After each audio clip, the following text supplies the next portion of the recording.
So hello everybody, welcome back. Continuation with the budgets and the things about gardens. You might want to watch this series from the beginning. So grab your coffee and the notebook that you have, and now we are going to get deeper into the thought process and into the planning properly. Now, as I have mentioned before, one of the things that you need to understand about resources or main topics is that you need a budget. Budgets are not just about money, but budgets are also about resources and about using your own strength as a woman or as a man, because each one of us have different kinds of brains that are meant to solve different kinds of problems. And so it's not just about money. It's not just about, you figuring out where you're going to set up the garden and what is the structure and all of these things and why are you doing it and all of that. But also now you gotta figure out how much commitment do you have, and that is going to be shown in the budget. So now, if you wanted to share a coffee with me while you're at it, links for that down below. The budget will be separated in terms of the time, the labor, the tools, and the things that you actually need for making this work. You throwing money at the garden is just not going to make it happen. You will need discipline. You might need to involve the whole family. And you might even need like a timetable. For example, if you have 5 people or 4 people in your house, let's say there are 4, you set up that Monday, this person does take care of the garden. Wednesday, this person. Fridays, this person. Sundays or Saturdays, this person. And things like this, You want to have people involved into the garden, even if it is 5 minutes. Because it will help them understand the knowledge for future generations. Meaning, let's say me, for example, my daughter does not like gardening so much because she is, kind of like, I don't want to see ants and I don't want to see things and so things like this.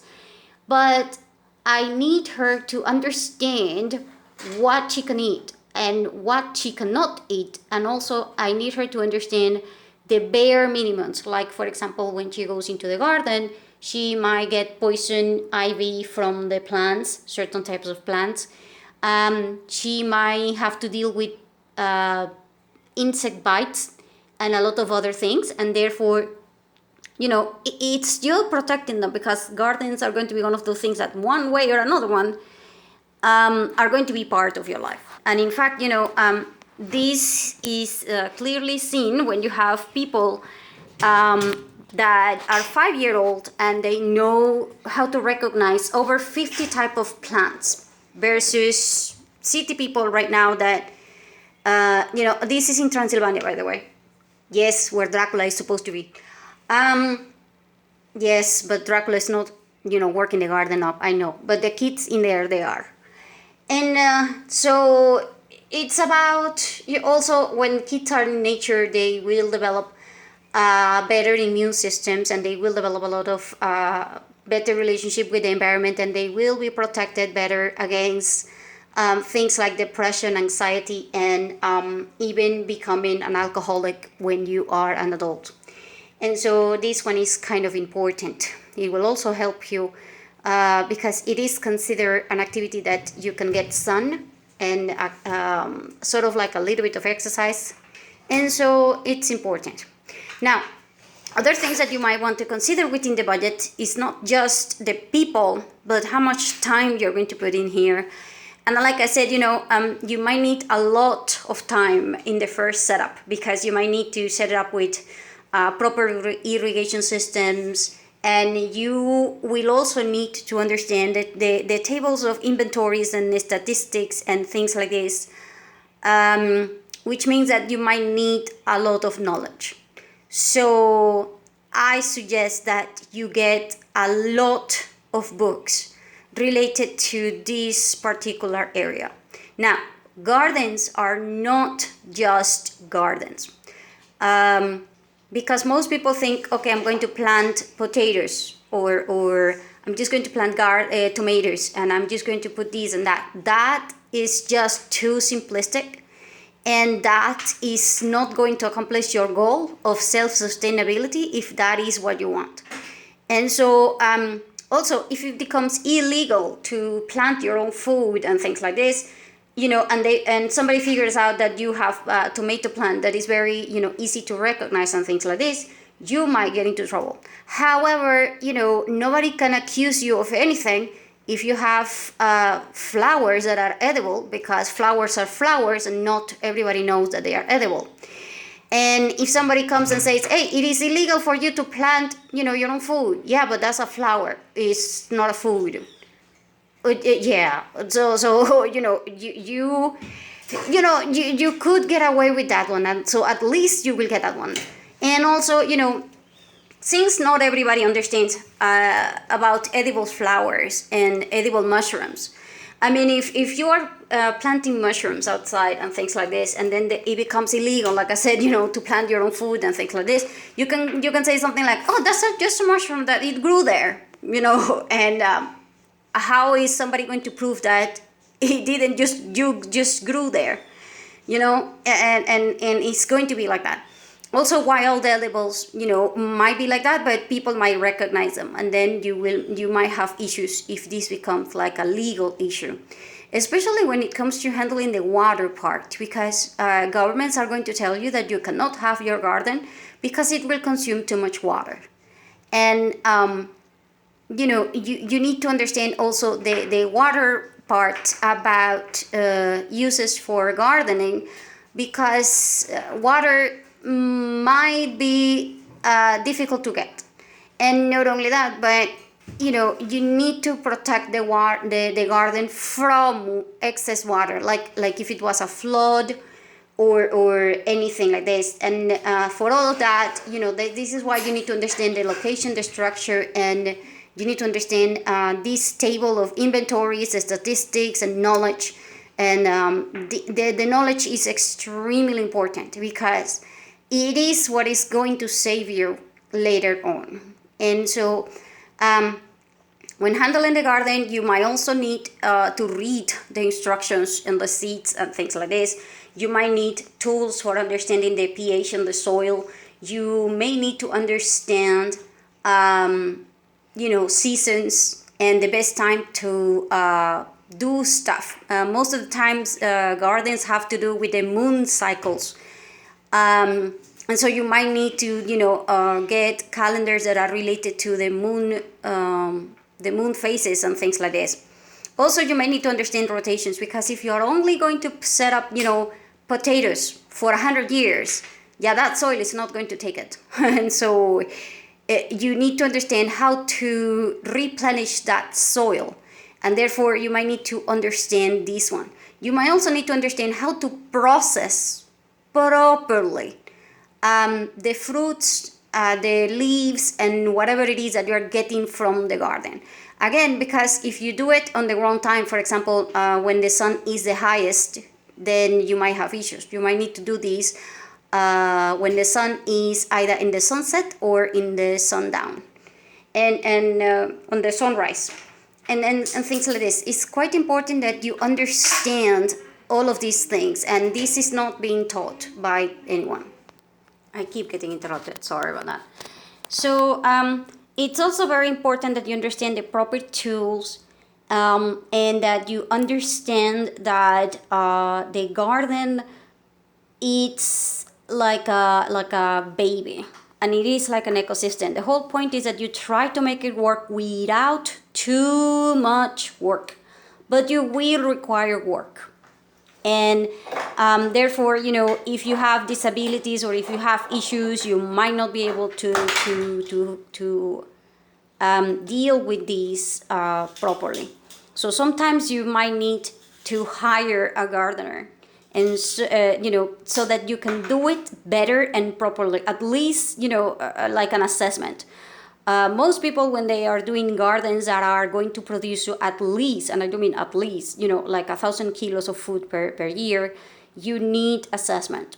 And so you might need to understand how to get it, and you need to understand how to read books properly, because most books are kind of like they assume that you have at least the very basic knowledge, and most people don't have the basic knowledge, like the names of the tools, or like I said, the timing and the things that nobody tells you, because most books are written by people that sometimes they are doing the stuff, but they are not aware of what they're doing, and therefore they are not telling you exactly how they are doing it or what they are avoiding and things like this, because it takes another process to try to understand these. And therefore you need to understand that a lot of knowledge is not going to come from books. However, you do want to get a lot of books about all of these things and about all of these setups. You also need to have unity in the garden and cohesiveness.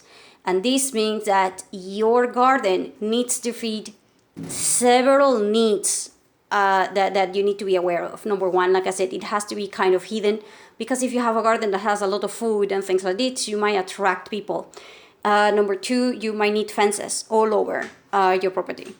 Not only to deter animals, but also to deter prying eyes, and also because you might need that one just for privacy. Because let's say that you are a woman and you are alone, taking care of the garden, and the garden is outside, and then you have a man that is seeing you that you are alone and the house is empty, and you are on your knees, and this guy can just jump there, get you, and then get you to the house and all of these things. So it's not just an issue of you doing the garden. You gotta think that the people that are doing the garden might be a target, because they are not going to be in the house, and they need to be, even if you're in the garden, let's say that you forgot the keys, you might lock yourself out of the house. That can also happen because you have a garden.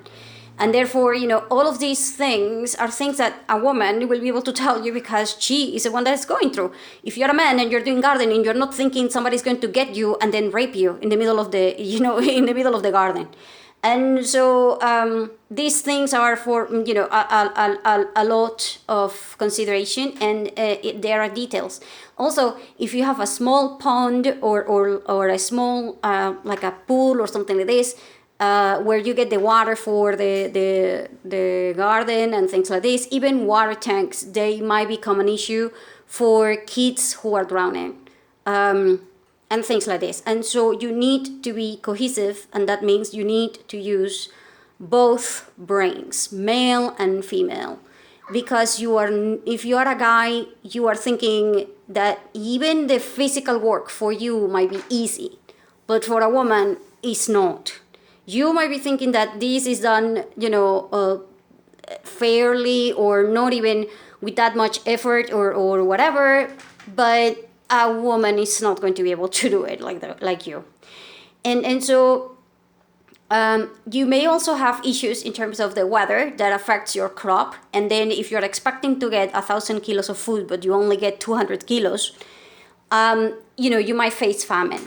And therefore, you need to understand that your garden is a living thing which goes through cycles of life. That means that sometimes it will overproduce, and sometimes it will produce nothing. And sometimes the garden will die entirely, and there is no reason for it. It's just that there was a virus, or there was an attack, or maybe bacteria, or whatever it is, and then all of your plants are like white and then they die, and then you will have to start all over, and so you might need to understand that these things require a lot of knowledge and preparation, and you might need assessment.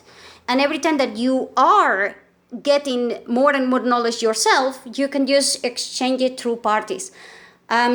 Sometimes, once every quarter or something like this, especially in rural areas, there will be people that go, okay, we're having a party at Marie's house or at Alan's house or whatever house, And we are there just to exchange whatever we are producing so that they can get seeds and plants and things like this, and we can get things from them. And then we ask how are they doing and things like this, because the whole point is that you use the garden also as a community tool, because it will be impossible for you to get everything that you need from your garden.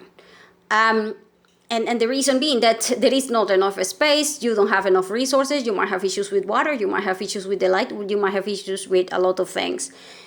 And it's important that you understand who in your area is passionate about what you're doing, especially if you're a woman, because this will also show you how to process things better and properly.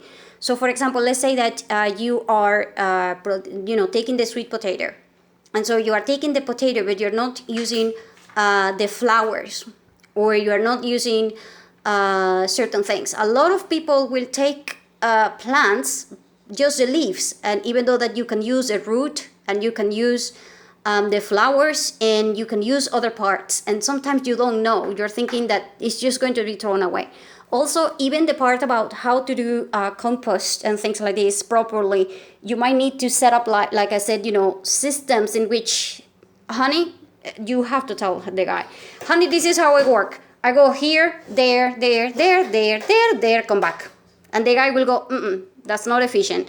Let's just scrap this and let's start over. You start here, there, come back, because it's easier. We women tend to connect 40 things at once, and then we are doing so much, and that is not efficient. And that's why you need the man to lead you and say, hey, honey, stop carrying things like that. You just press this because we can do it through gravity, or do this because it's easier, and things like this. So you need to get the guy involved so that he can be proud of the project, and this will also make a very big connection between the two of you. And if you are going to make it work, you need to understand how to manage budgets properly. And again, the budget of a garden, it's a budget that it is supposed to be managed by women. It is supposed to be monitored by men, but it is supposed to be managed by women. The reason being, gardens are part of the home. And if it is a home, then it is a female territory. I don't care how you look at it. If it is a family territory, then it is a man's rule. If it is a home territory, it is a woman's territory. And so every time that you are stepping into the garden, you need to understand that the female rules. If you're stepping into this, even if it is your project, the female rules, because it is the energy of the whole thing, okay? There is a reason why, women ladies in the past have been always aware of gardening and home and a lot of things that men are not used to it. And so if you are a man and you're going to do this, try to get the woman the most involved as possible. And you just monitor the situation, as in ask her what does she need from you, and then try to fix one thing at a time. But do not interfere to the point in which you are messing things up, because you might overdo it, since it is a territory in which female energy will work better. And I'm not saying that you are not working or something like this. I'm saying that it will work better. It's kind of like you using a stone to push something versus you using a hammer to push it. It's the same thing. You're both pushing, but sometimes you need a hammer and sometimes you will need a rock. And so, use this knowledge and this process to make better preparations for your gardening. And so always remember also to keep written progress and to keep notes, and to understand the relationship between animals and garden. If you do not understand the relationship between animals and gardens, you might end up overspending money also because you are not using the right animals. So for example, there is a lot of farmers that you require, for example, to take away wolves and other wild animals that are eating the chickens, or they are eating the small animals that you have at your garden. And it turns out that you have a dog. Your dog can cost you, let's say that this dog is a special breed or whatever, and it can cost you $2,000. Okay? But if you get a donkey, we are going to assume that you have a small farm or a small area in which you can actually develop a donkey. Then this donkey is going to cost you $600, and it's going to get rid of all the wolves and all of these things, and it's going to be even better. However, if you have donkeys, you cannot have dogs near them, because donkeys will absolutely try to get rid of dogs because they hate them. It's sort of like, they don't get along with wolves or anything that looks like a canine thing, including your dog. So you might have issues. And at this point, gardens will involve, a lot of things that are even bigger, because you're thinking only plants, but gardens are also part of farming. And this means that you might be, taking care of snails for eating, for example. A lot of people will put gardens that are specific to support snails, and that way, they can get these things, I keep getting interrupted. So like I was saying, from the garden you can get a snail support, and then you can, sell the snails so that you can get money, or you can even consume them. And so not all the time a garden is just about the plants. A garden is also a great protection, because sometimes people will put up the garden so that they can get even bees. And then when you get the beehive in the garden, you are collecting honey. And it is a side effect of you having the garden. Now you have also honey. And in fact, this is so important that there was a point in which, rich people were considered rich depending upon how many beehives you had in your backyard. It was like a thing, because if you could have honey, and this time I'm telling you things that, like there was no sugar, there was no such a thing as a white sugar that you can get. So you having honey, just because you have a garden, it was just entirely worth it. And especially if you have like a specific type of beehives, like they feed only on roses, or they feed only on this, or they feed only on that particular flower, and things like this. And so you also need to understand that there is no such a thing as a monocrop. If you select a garden and you put it like a monocrop, meaning only for one thing, that garden became a business. And if it became a business, then everything that you're doing here, you can scratch it all over. Just let it go. And because monetarily speaking, you are going to invest $3,000, and in return, you are probably going to get $1,000. So basically, you lost the time, the money, the structure, and everything. Because gardens are not meant to be a business for you to sell stuff. Because if you do it, then you will become a slave of everybody else, and you will deplete the soil, and then you will be screwed all over. Because whatever money you are making is not going to cover anything. And so you need to think about the garden as an ecosystem. And if you're thinking about the garden as an ecosystem, that means that you gotta think about the plants, the water, the light, the animals, the soil, the weather, and you. And you gotta think about how you're going to connect all of that together. And then you're going to think about the small quantities of money. Because at this point, I can tell you that you don't even need to spend a lot of money in containers or anything like that. You can use things that are reused from your kitchen, like plastic containers and even small paintings and things like this. You don't even need to spend more money. There is a lot of people that make gardens and they don't even spend $300 on it. And it will depend, of course, of your ability to do these things, like cutting plastics and things. Not a lot of people are good with that, but a lot of people are. And so, for example, me, oh, no, I can't do it. But I have an aunt that she loves these things, and so she does it. Me? No. I just don't have that ability. But someone in your family very likely does have this ability, so you might need to involve them a little bit. And every time that you have anyone who is involved into this situation, then that means that you also have a starting point for conversations.